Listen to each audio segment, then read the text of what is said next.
TechnoIllustrator. Adjusting color. Learn. Steps. Step 1.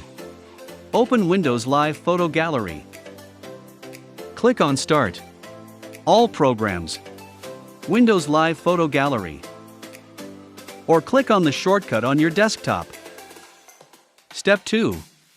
Open up your folder. Open the folder where you have saved your photos in. To do this, click on File, Include Folder, and the folder you wanted to open. Step 3.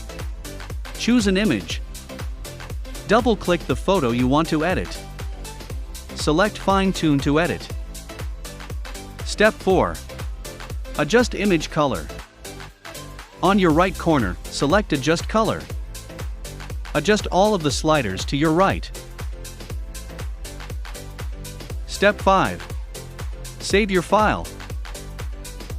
To save, click on Close File. This will automatically save the changes you have made before closing the image.